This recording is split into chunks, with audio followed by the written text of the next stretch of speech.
Hello, everyone, and welcome to Slash Film Daily for July 21st, 2018.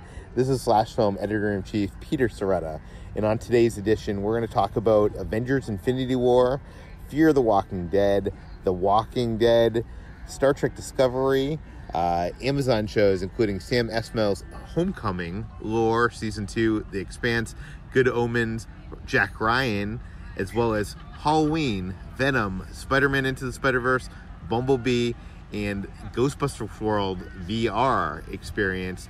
And to talk about that last batch of Universal, Sony, and Paramount Pictures, I have with me Brad Oman and Chris Evangelista. Actually, before we get into that, I want to say I want to put this out on the podcast and thank our team at home of Ben Pearson and Wytran Bowie. They've been kicking ass, and us here in San Diego appreciate their work very much. There's been a lot of news going on today, and in normal circumstances, we may have even had an emergency podcast today, but we just can't cover all that on the podcast this week because of Comic-Con. We are currently standing in line for Hall H. We're on Friday night. We're standing in line waiting for the Hall H wristband so we can get in for Saturday morning for the Warner Brothers panel, the big Warner Brothers panel. Chris, this is your first time experiencing this madness. Tell us what you think. I think this is a bad idea, and they should reconsider it. I knew there was going to be lines. I knew getting into this that there were, this was part of the deal. But I was saying to Peter as I was walking through the line, it's like that scene in Atonement when there's just like a one shot across Dunkirk, and it just never ends. Just soldiers lined up on the beach. It's disheartening. I don't know how people do this, and my hat's off to people who, I guess, enjoy this. Those people seem to love doing this, and, more power to them, but... I don't know. Yesterday you were describing it like the encampment camps from Children of Men. Yeah, it's like that, too. Those shots where they're on the bus, and they look out the window, and there's just people... Just the huddled masses sleeping. It's a sight. It's quite a sight. Brad, you're used to this. How is it compared to previous years here? I mean, it's just as much of a clusterfuck as it is every single year. I feel a little bit less pressure this year, only because it feels like the way the schedule is situated, everything's pretty well spread out. But then there's been a couple instances where we've had things like stacked on each other. Specifically Friday was a bit of I think probably our craziest day. Usually it's Saturday where everything is a barrage of nonstop nonsense, but this time it's, I don't know. Yeah. I think that it's less crazy on the work side of things, but as far as like the standing in lines and the normal madness of Comic-Con, that's still strong and typical. Yeah, well, let's start this out with your morning, because you went over to this area that's next to Petco Park called The Experience, and you experienced Ghostbusters World VR. What is that? So, Ghostbusters World is basically a new mobile game that is very similar to Pokemon Go and the Jurassic World Alive game. But it's based in the Ghostbusters universe. What's cool about the Ghostbusters... So you're trapping ghosts? Yeah, you're catching ghosts. You collect them in the same way that you do Pokemon. You have to catch them by using your proton pack and catching them in a trap. And what's cool about this is they've kind of incorporated the best elements of both the Pokemon Go game and the Jurassic Park game, because there's things that I like about each of them as far as how the game mechanics work, and this actually makes catching the ghost a little bit more involved. It's not as simple as throwing a ball at them, and it's even a little bit more involved than in the Jurassic World game where you have to shoot darts and collect DNA in order to create the dinosaur. This one you actually kind of have to battle the ghost, and you have to use the trap to catch it. There's also things like raid battles where you get to take down larger, more powerful ghosts like the Stay Puft Marshmallow Man, and it takes multiple players to do it. What I also really enjoyed about this game, the demo that I got to try out, is they're using Google Maps for this, and while Pokemon Go and Jurassic Park also use Google Maps for their games, what this does is it actually uses the 3D building layout of it. Cool. So when you're in the map, you actually see the 3D representations of the buildings around you in the AR of the game itself, which I thought was really cool because the maps on the other games are just flat, and the only representation of the buildings is like a 2D like outline of them in the game itself. And so there's a lot of cool things where it incorporates all of the different Ghostbusters universes into this one. They grab ghosts from real Ghostbusters, Extreme Ghostbusters, the comic books, the movies. It has different proton packs and weapons from the movies, including the new Ghostbusters reboot. They have like the little proton fist thing and stuff like that. There's different ways to catch ghosts. And they actually had the comic book writers write all these different backgrounds for every single one of the ghosts. And they're supposed to have like 150 of them at launch. So, yeah, so it's pretty cool. As a Ghostbusters fan, I'm definitely going to check it out. I'm excited to see what it's like to play. There's no definitive release date yet. It's supposed to be sometime later this year, but they're still working on some of the pieces of the game. And because we are in line, there's helicopters overhead. We can't control the sound Omens here. They found me. I don't know how, but they found me. Run for it, Marty. Okay, what was the VR experience? There was no VR experience. It was I thought it was VR. Okay. No, it's Ghostbusters AR. Okay, AR. Okay, let's move on to the actual movie panels. I guess let's start with Glass, the M. Night Shyamalan sequel to Unbreakable and Split. What did you think of what you saw? I thought it looked great. The panel was a little lackluster, and Brad can elaborate on this too, but I'm pretty sure Bruce Willis was intoxicated, and so he... Allegedly. I said pretty sure. I have no confirmation on this. My sources haven't gotten back to me, but... What would make you think that Bruce Willis was drunk? He didn't seem to know where he was, and everyone else on the stage kept trying to have to, like, engage him, and he didn't know what he was doing. But that said, the trailer, which everyone can see right now because it's available online, was great. It got me really excited. I'm a big fan of M. Night Shyamalan's work, and Unbreakable and Split, and I'm very excited to see this film. Brad, do you have anything else to add to that? I echo the sentiments about Bruce Willis's behavior during the panel. He didn't say much, but when he did, he was slurring and he just said weird things. But yeah, I remember when Kevin Smith was filming Cop Out. As Kevin Smith does every year, he comes here and does a panel of storytelling. And he once told the story of how he was on set telling Bruce that he was coming to Comic-Con. And Bruce Willis basically just made fun of him and was making fun of Comic-Con, calling it Comic-Con. It's a good joke. Yeah, Comic-Con. I'm really glad you went through with that. No, I just never thought I would see Bruce Willis here. I don't think maybe he was back either. But yeah, and I agree with Chris. The trailer looks really cool. It wasn't really entirely what I was expecting, although I don't necessarily know what I was expecting. I'm fascinated by the premise because it has Sarah Paulson playing this psychiatrist or therapist, whatever you want to call it, who is basically treating Glass and Kevin Wendell Crumb and David Dunn for thinking that they are superheroes, essentially, that they have these abilities.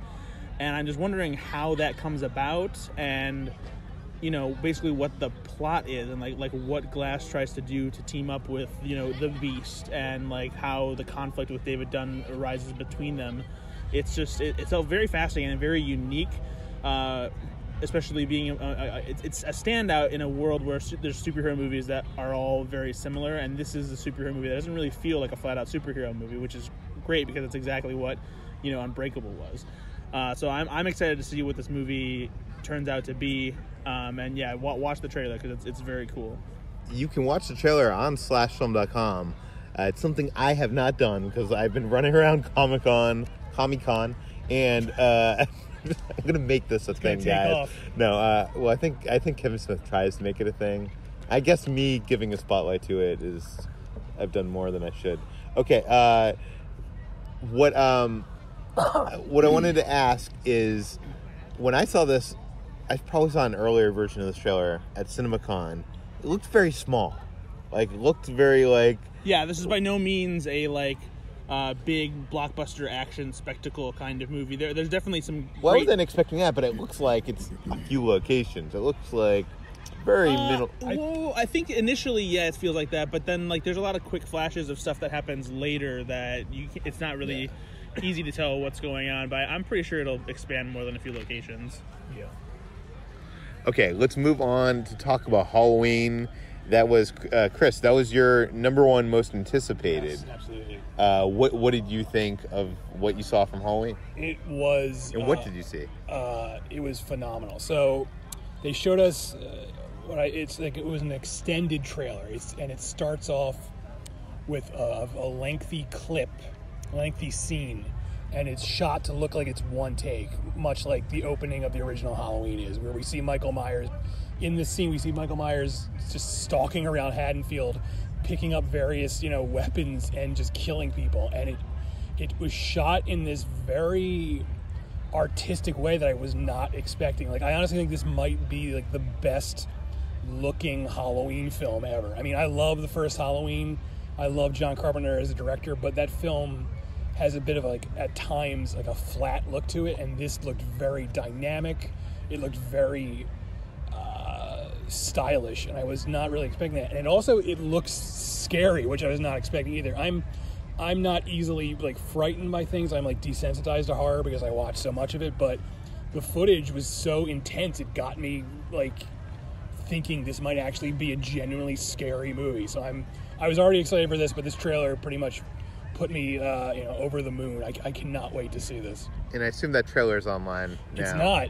Or no? No, because it was it was a clip that went into a trailer, so I don't think they're actually going to release it. Oh, crazy. But I wrote up a brief description of it, so if you want to read about it, you can read it on /film.com. Brad, do you have anything to add on Halloween? I mean, no, I was just as happy and excited and floored as Chris was with this footage. The opening clip they showed us is so cool. It's such a seamless, smooth, single take as you follow Michael Myers around as he walks in and out of houses and lurks around, and it does some great things with just the silence, much like some of the shots that you see in the Carpenter movie. But then it also uses some of the signature orchestral cues that from the original movie as well at the right times. And I hope that they use some of the footage that they used for the fast cut trailer portion of what they showed us whenever the next trailer comes out, because there's some really cool stuff in there, and it's just Jamie Lee Curtis. It looks like she's going to be great in this movie. You can tell she's really dedicated to the cause, and it feels refreshing this time, and she's not just going through the motions because it's another Halloween sequel. This feels like it's going to be something special. Well, let's talk about Bumblebee. If we must. Well, why do you say that? No, Chris? it was fine. I don't like the Transformer looks like the first Transformer movie I want to sort of see, just because it looks like it has heart to it. It's not just a bunch of shit exploding, even though there was a lot of that in the trailer.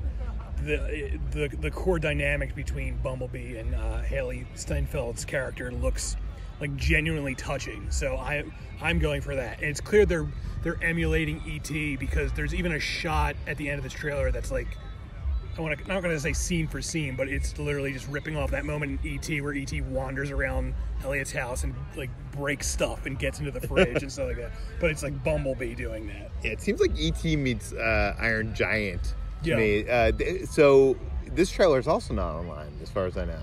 Yeah, they haven't released this either, because this was another thing where it starts off with a lengthy clip and then it goes into a trailer. Brad, what did you think of Bumblebee? Yeah, I am on the same page with Chris. I think I was a little bit more tolerant of some of the Transformers movies than he might have been, but the franchise inevitably just turned into huge, action sequences with robots smashing into each other, and very difficult to tell the Autobots and Decepticons apart from each other. Too many complex plots feeding into each other, too large of a cast. And this seems to really bring things back into what made the first Transformers a little more interesting. Like Chris said, it has heart, it has a smaller cast, and I think one of the things I like about it, and what a lot of more original Transformers fans will like about it, is that it calls back to the more simplistic style of Transformers. They're given a lot less moving parts, you could say. They've added some color to them that makes them look more like what they call the G1 Transformers. You even get a quick shot during the fast cuts trailer part of what they showed us of a hologram that Bumblebee sees that is Optimus Prime, and he looks much more like his animated form as far as the colors and the character design is concerned. So I think this is going to be a little bit of a change of pace for what Michael Bay did with the Transformers movies, and I hope that it's something that is more than just, the same blockbuster. More than meets the eye. Did we learn anything about the movie that was interesting? They did. they did tell us about what the third Decepticon in the movie is. Not too long ago, we learned that two of the Decepticons in the movie are Shatter and Dropkick. They're muscle cars. We learned tonight that they are triple changers, so not only can they transform into cars, but they also transform into aerial vehicles. Shatter turns into a Harrier jet, and Dropkick turns into a helicopter. But there's also a third Decepticon named Blitzwing, who is a jet that is also giving Bumblebee some trouble. And they gain the trust of John Cena's military unit by telling them that Bumblebee is a fugitive that they're trying to track down. And so they're like, okay, well, we'll help you as long as we get him off our planet, Of course. Okay, let's move on to Spider-Man Into the Spider-Verse. This is the Sony animated project that includes multiple Spider-Men, including Peter Parker and Miles Morales and others. What did we learn here? What did we see? This was so cool. I was definitely looking forward to this because this movie looks like kind of Spider-Man we've never seen before. Plus, it also looks like a kind of animated movie we haven't seen before. The animation style in this movie is vibrant and bold and unique. It's sleek and polished. It has such a unique look to it, and it feels like you're entering basically a three-dimensional comic book. Yeah. And what's even cooler about it is it allows them to explore the Spider-Man universe in a way that they really can't effectively do in a live-action movie. And how they're doing it this time is the Spider-Verse is basically this collision of other dimensions that I believe, from what I can tell from the footage we're shown, is being caused by Kingpin working on some kind of particle collider in the middle of Brooklyn that's causing these dimensions to cross over. And so that's how Spider-Gwen shows up. She's from another dimension. The Peter Parker that is helping Miles Morales is from another dimension. And then at the very end, they revealed even more of the Spider superpowered people, including Noir Spider-Man, who's voiced by Nicolas Cage, Penny Parker, who is an anime style character who has a robot that is called a spider robot, and also Spider-Ham, who is a pig that has spider powers. Spider Pig? Not Spider Pig, it's Spider-Ham. But same basic idea, yeah. And it's voiced by John Mulaney. And this movie, it looks like the perfect blend of comedy and action that you would come to expect from Phil Lord and Chris Miller as producers. And it's just something unique, and I'm really excited to see how the whole movie turns out, because the footage they showed looked incredible. Chris, do you have any thoughts on Spider-Man? No, I think I said this before, but I remember when they first announced this, I was like, oh my god, another Spider-Man reboot. We do not need this, but this footage looks amazing. The movie looks really genuinely funny. Jake Johnson's Peter Parker seems like hilarious. Like based on the footage I saw here, like he's my new favorite Peter Parker of all the Peter Parkers, because he's just playing him as this he's Peter Parker when he's in his 40s, so he's older and tired, and it's I don't know. He's very aloof. It's like if Spider-Man has been it's turned into kind of a couch potato who doesn't really care much anymore. Yeah. So yeah, this footage was great. The visual style was amazing. So yeah, I'm very much looking forward to this. And you guys ended your day in climactic fashion in Hall H with the hugely anticipated Marvel film Venom. Yeah, Venom Into the Spider-Verse. I am being facetious here. It's not anticipated by anybody. But you saw it and it surprised you. It looks amazing. I wouldn't say that. I don't know. Here's the thing. I don't think that it looks terrible, but it just looks so uninteresting to me. Tom Hardy's doing his best, and he does some incredible vocal work to the point that it's very strange hearing him talk normally during the panel, because he has a much softer voice. and he speaks in his normal British accent. And if I would have heard Tom Hardy talk without seeing him, I would have never guessed it was Tom Hardy that I was listening to. It's very disorienting. But the footage itself, it looks like a dark kind of comic book movie, and he's kind of this Jekyll Hyde scenario, and the action sequences don't look all that exciting to me, even when it got to the point where it shows Venom facing off with another symbiote kind of person, which is not Carnage, at least not in this trailer. It's the character Riot. And did we get to see Venom with his tongue out? We got to see plenty of tongue in action from Venom. Was the tongue big? Oh, it's very big. It is a thick tongue.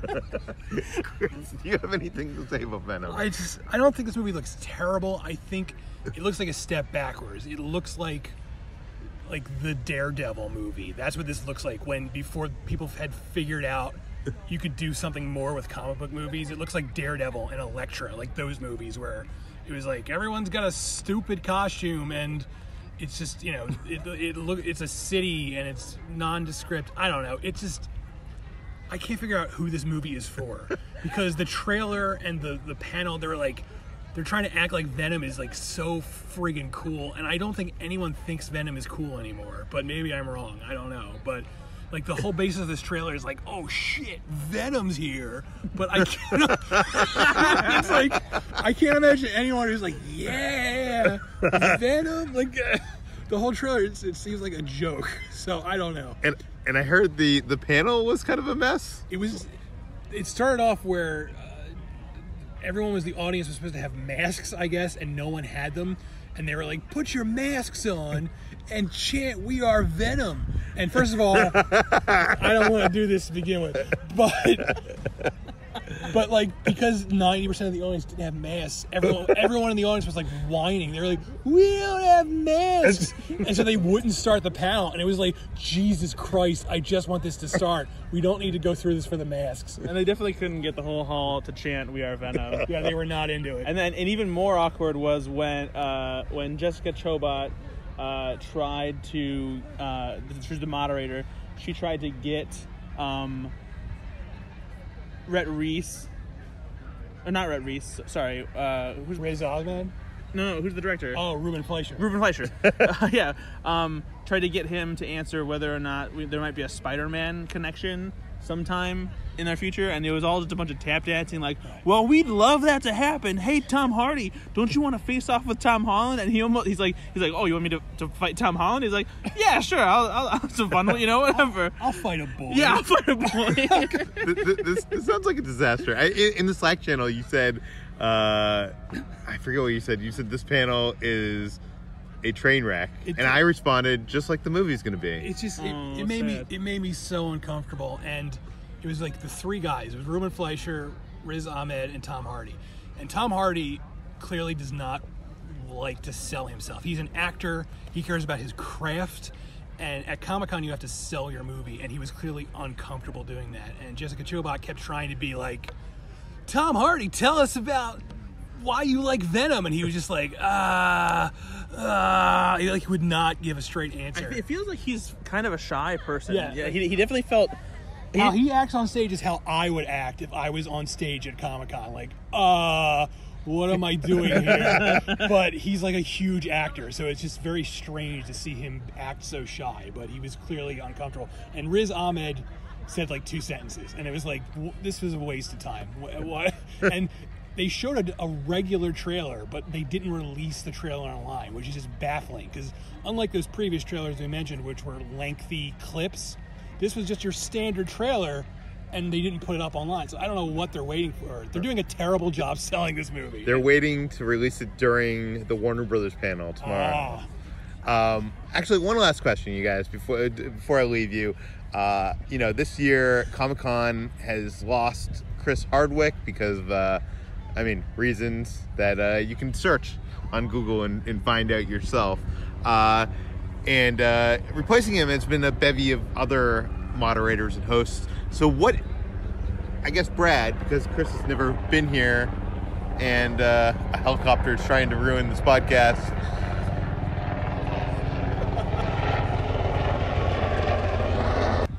Okay, we're back, and Jacob Hall has joined us in line. So I was asking, how does Comic-Con Hall H feel with the absence of Chris Hardwick as moderator? I answer this directly because last year Chris Hardwick did all the Walking Dead panels. He hosted Talking Dead and all those stuff on AMC. And this year he's gone, and quite frankly, he's not missed because Yvette Nicole Brown, the actress comedian you may remember from Community, who's now hosting Talking Dead, took over the moderation, and she did a great job. She was funny. She asked the right questions. She kept things light without making it about herself, which is a problem with some people who try to make it funny. And she just was gracious and knew how to read the room and how to read the panel. So Hardwick's gone, but I feel like it's the old case of, like, you always hear, oh, we lost a really talented white guy. Well, that means no, we got to find a really talented woman now. And Yvette Nicole Brown proved that, yeah, there are people who are as good as Hardwick. We just haven't been finding them. Very cool. Thank you, guys.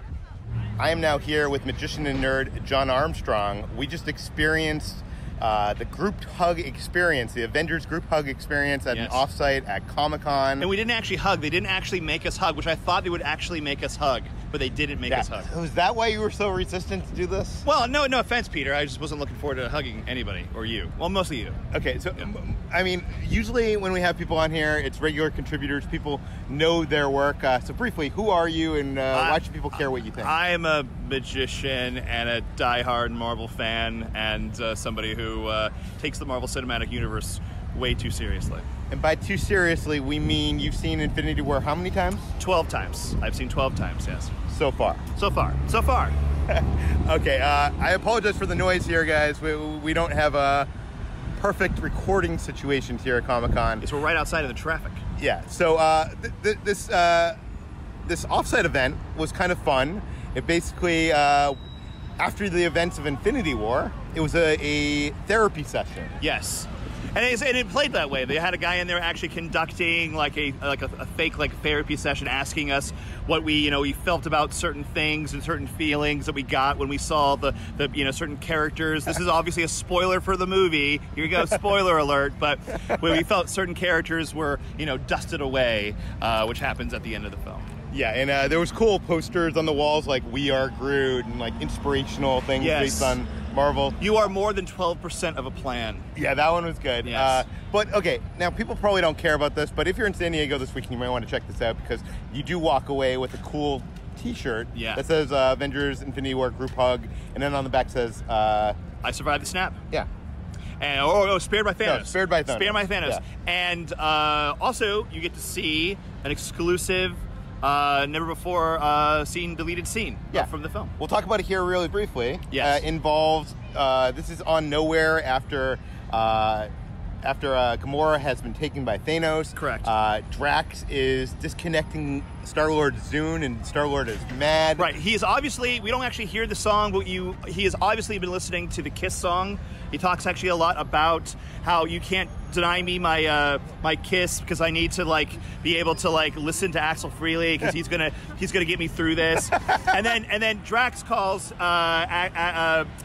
all a bunch of degenerates. You shouldn't be listening to this. And they get into this big argument where he actually grabs the Zune and they're trying to play this basically a game of keep away with the Zune. Yeah. But this all results in a blame game of basically Star-Lord blaming Drax for Gamora being taken by Thanos. Exactly. And then Drax blames Star-Lord, and that's when they notice this blinking light on the side of the Yes, starship. that Manus has been staring at in sort of this weird hypnotized way, and you realize, yes, exactly, and then we realize, wait a minute, there's been this, you've had decoded messages, these are special secret coded messages. Why didn't you tell me that we had 23 special secret coded messages, emergency messages, and then they turn out to be the messages that Nebula has sent to let them know that Gamora is alive, that Thanos has taken her, and that they are, I guess, on Titan. Yeah, and they have the coordinates for Titan. Star-Lord looks at the map and wonders if it is a trap. Yes, and that's pretty much it. Yeah, that ends it right there. And then after that, they gave us T-shirts, and they did not make us hug. Yeah. There was donuts. There were donuts, too. There was donuts. But what did you think of the footage? That was great. I mean, obviously, this is a scene in the film that didn't need to be there, but it was fun. You know what I mean? And it was one of those things It's where kind of like an explainer. It explains how they got there and how they learned about it. Yes, it gives you that information, but in such a long way that I can see why it would be a much more. It would be much better for the film as a whole, just to be able to cut it and go right to the next thing. Yeah. Although, in my mind, the Guardian stuff in Infinity War is some of the best stuff in that movie. Oh, it really is. So it is a shame to, see this on the cutting room floor, but it probably will be on the Blu-ray. It is funny in the aftermath of Star-Lord being blamed by all these people for being responsible for everything, that the scene actually has Drax blaming him. Yes, and I think it gives us a little more into Peter's sort of state of mind. So when he does what he does in Infinity War, which is basically ruin everything, you can see that he's much more likely to do something this stupid because he just did something else just as stupid before. So in that sense, it actually does help make that a little more of a easier pill to swallow, because a lot of people were like, really? That's the reason why the Thanos wasn't beaten? Oh, well. Anyways, this pop-up experience is over next to Petco Park. Yes, and a thing called The Experience, which has like a Ghostbusters thing, a Cloak and Dagger thing. You can get Batman ice cream. That's why didn't we get Batman ice cream? It's a long line. Okay. Yeah. So check it out if you're here in San Diego this weekend. If you aren't, I'm sorry you missed it. You could pay probably extravagant prices for these T-shirts on eBay. I'm sure you will. John. Yes. If people wanted to find your work, or I guess what I do, you, or like watch videos of you. I mean, You've been on television. I have. I've done some things. Anyway, cardjohn.com is my website, but But that's where people can see videos? Sure. They can do that right there. Yeah, I'd highly recommend it. And now I am here with Jacob Hall, managing editor of SlashFilm.com. He sat through a bunch of panels in Hall H today. It's Friday. And he saw The Walking Dead, Fear the Walking Dead, and Star Trek Discovery. Am I correct? That is correct. And I also sat through the Dr. Horrible 10-year anniversary panel, but that was just everyone from that thing riffing for an hour. Nothing exciting came out of it. But the first thing I saw, that was an actual substantial panel, was Fear the Walking Dead. And if you're like me and haven't watched Fear the Walking Dead since season 1, it was really interesting to watch this panel, because they're really selling it as a brand new show at this point. There's only one cast member from the pilot still alive on the show.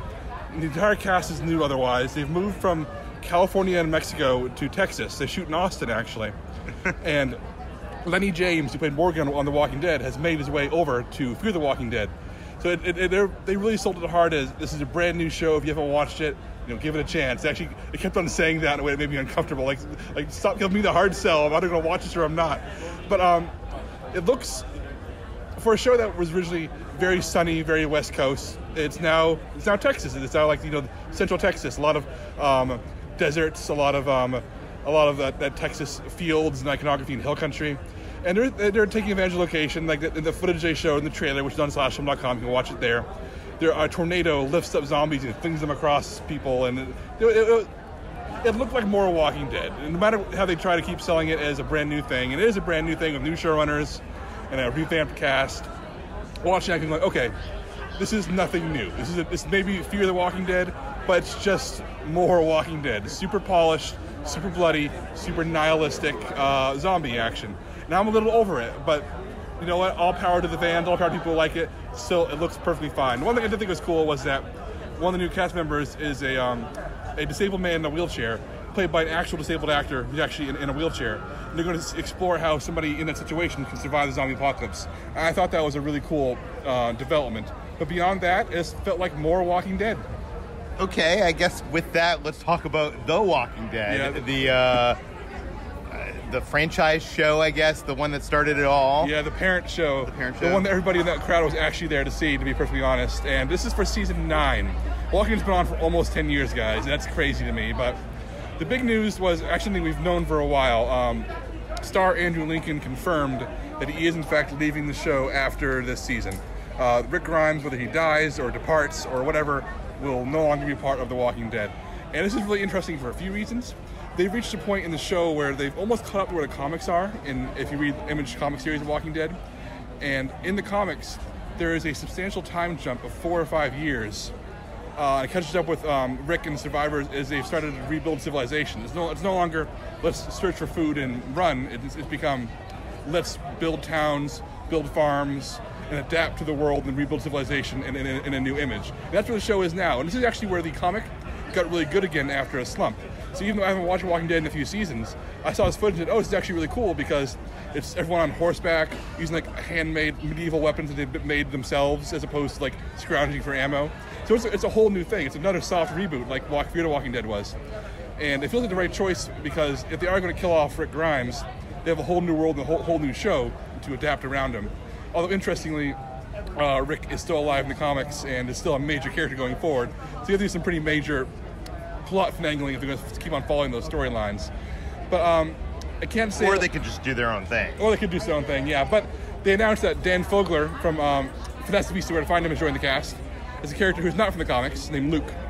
But they also announced that Samantha Morton has joined the cast as a character named Alpha. And this is why they are going to keep on the comics, because Alpha is the next big villain if you follow the comic chronology.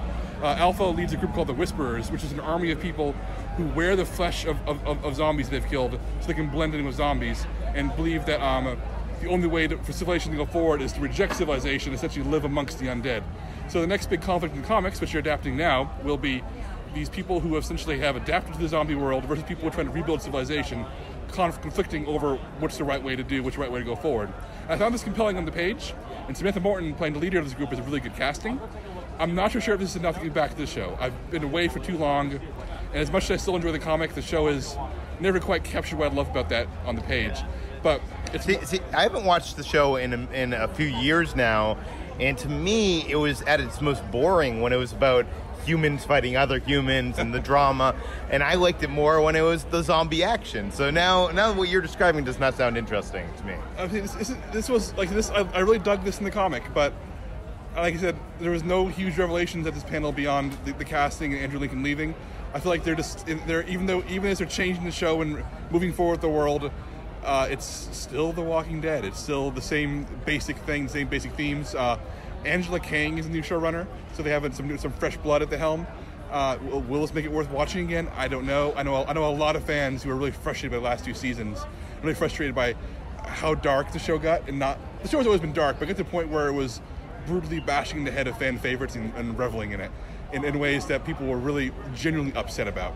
So I'm curious if this is a fresh start, if this is the second wind, or if it's just more of the same. It felt like more of the same with some fresh paint, but we'll see. Okay, let's talk about the third and final show that you saw today. That was Star Trek Discovery. They just got done with their first season on CBS All Access, the premium CBS streaming app. I did not make it through that first season. I know that you caught up in preparation for this panel at Comic-Con. Yeah, I did. What is your before we talk about what you saw, whatever? Like, what is your feeling on this show? It is good Star Trek, which is high praise for our first season of Star Trek, because you go back and watch the first season of Next Gen and Deep Space Nine, of Voyager, it's all Enterprise, they're all bad. Every Star Trek show finds its voice. Deep Space Nine is a little bit better than the little rest, bit better, I think, yeah. but the heights of Deep Space Nine that they've reached in seasons 4 through 7 don't it takes some years to find that voice. So Enterprise Enterprise didn't get good until season 3 and 4.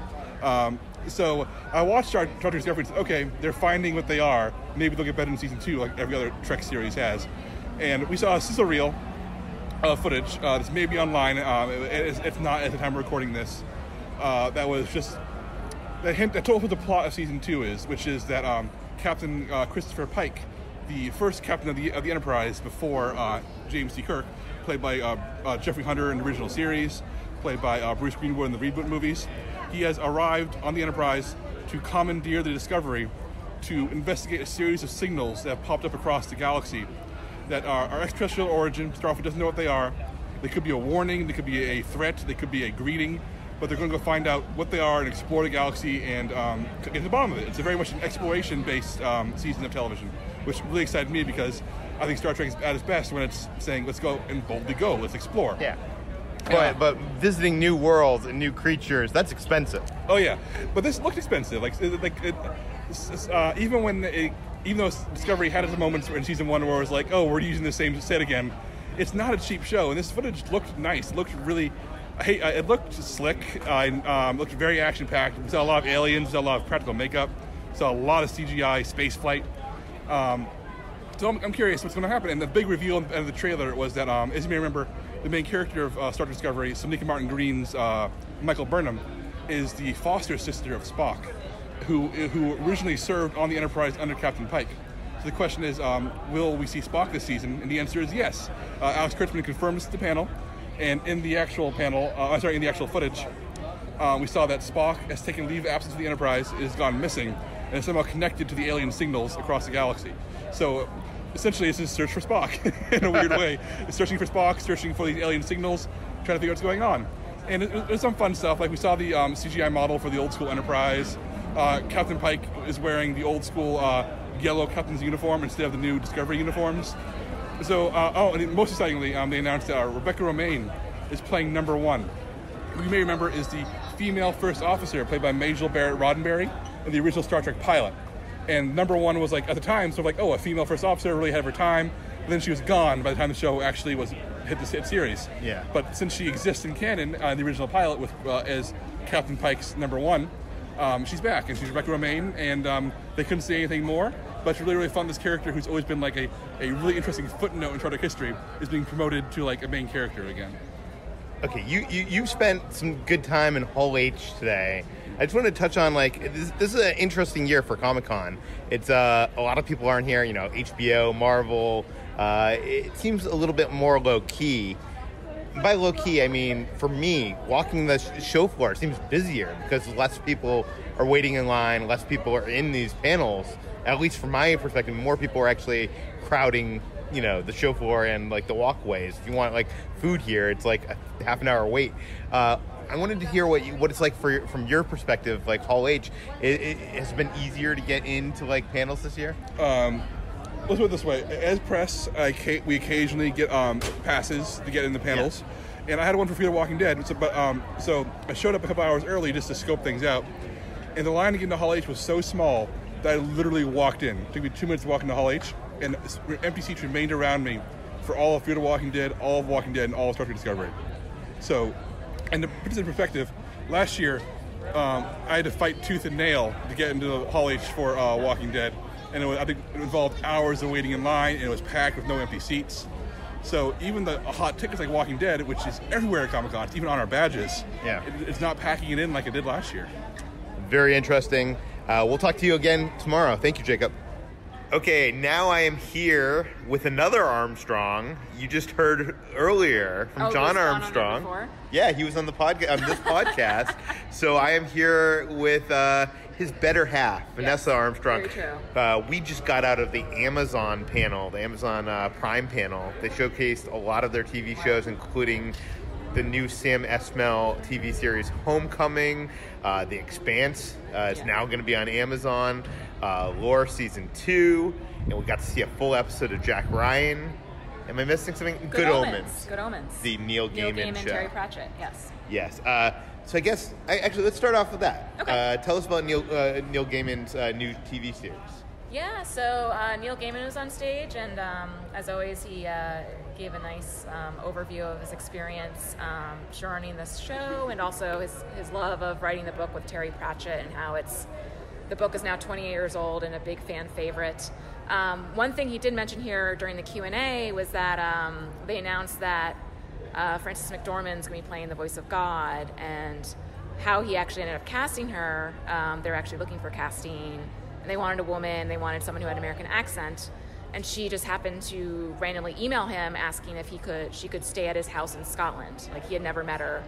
And he said yes, and by the way... That's so funny, by the way. Like, is that how it works in Hollywood? I guess famous people all know each other and have houses in Scotland, so... No, but even if you don't know each other, you could just ask to stay at your house in Scotland. Yeah, maybe I should email Neil Gaiman and ask if I can stay in his house in Scotland. Who knows? It sounds like that works. Well, she ended up getting a role because of that. There's a clip that they show, like a kind of making of production video, which you can find on slashfilm.com. Me watching it, not having read the book, it looked very British. That's fair. I think it is two British writers, so that works.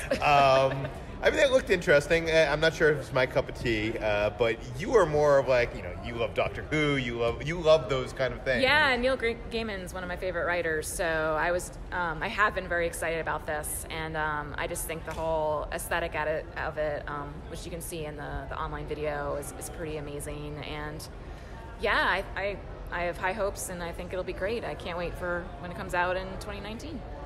I'm a big fan of Mr. Robot and Sam Esmail. So I was excited to see some details from his new series, Homecoming. This is based on a podcast which I have not listened to or know anything about. They showed a teaser trailer, which wasn't even a teaser Didn't really trailer. share much, except Julia Roberts was in it. Yeah, Julia Roberts was in it, and immaculately framed dolly shots in very Sam Esmail style of like just picking where to put the shot. He said that he's not planning to change things from the podcast that much. But the changes he will make will surprise people. So that's not really. We really didn't get much and there. he mentioned with the music, right, that he didn't have a composer. Oh yeah, he's using 70s clips from 70s scores for the score for this series, which is interesting because he's just so stylistic with his shows anyways, and that just seems like a so him thing to do. We should move on to Lore. Lore, they showed a teaser trailer for season 2. Very scary, yeah. Yeah, no, I think that's probably what everybody needs to know. I mean, the trailer's online. People can go watch it. Gail Ann Hurd, the showrunner, was on stage, and she basically said this is scarier than the last one, and that I think 4 of the 6 stories are from the podcast, and 2 are original, although obviously all of them are based in reality in some sort. I don't know. It doesn't look very real to me, but like I guess it is. Maybe it's like like myths, urban myths. Yeah. Or something. But very bloody, very gothic, very scary. What else did we see? We saw, we saw so much, by the way. A short clip of The Expanse. So, and I'm sure a lot of people are very excited that The Expanse got picked up by Amazon Prime. So the showrunner was here for that as well. And basically it was just a celebration of that. They had a sort of a thank you video of most of the actors just saying thank you to everyone. And the showrunner. We'll embed that in your report. Yeah. And the other thing is they intimated that, without going into spoilers about the show, basically something happens at the end of season 3 that will make the world that The Expanse takes place in much bigger, beyond the solar system, so to speak. So having read all the books and knowing at least what's happening and coming in the books, I am very excited to see that as well. So the question is, now that this show is going from sci-fi to Amazon, how is that going to change the show? They talked a little bit about that. Yeah, and I was really excited about this. Avasarala, who's the president of the Earth, basically, a leader of Earth in the series and in the TV show.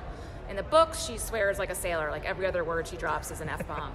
It's amazing. And when they're on sci-fi, they couldn't really do that for reasons. But they don't have that restriction on Amazon. So there was a big cheer in the audience when he mentioned that specifically, just because she's one of my favorite characters. I think she's a fan favorite, and it'll be great to see her unleashed in terms of being able to swear whenever she wants. And he also said there's going to be nudity, or I'm not sure if he said there was going to be nudity. He said there's no restrictions. There's no restrictions, yeah. So I don't know what that'll be. But the thing that excites me, actually, is, and I'm a big fan of this, a lot of new TV shows, including Sam Esmail's Mr. Robot, do this, is you're not constricted to the 45-minute storytelling frame. So he's excited to tell stories that are, that break out of that, and that's kind of cool as well. Yeah. But they surprised us today. The big reveal, I guess, was a full episode of Jack Ryan, the Carlton Cuse adaptation of Tom Clancy. Tom Clancy, sorry. Clancy, yeah. We've seen him portrayed on the big screen, Ben Affleck and Harrison Ford, many times. Yeah. How is this different? Yeah, it's present day, so that's a bit different. Obviously, when Harrison Ford and Alec Baldwin were doing it, that was a different time. And I think they did a good job with that. It's very present. I thought it was it's sort of a slow burn, at least the first episode, in terms of setting everything up.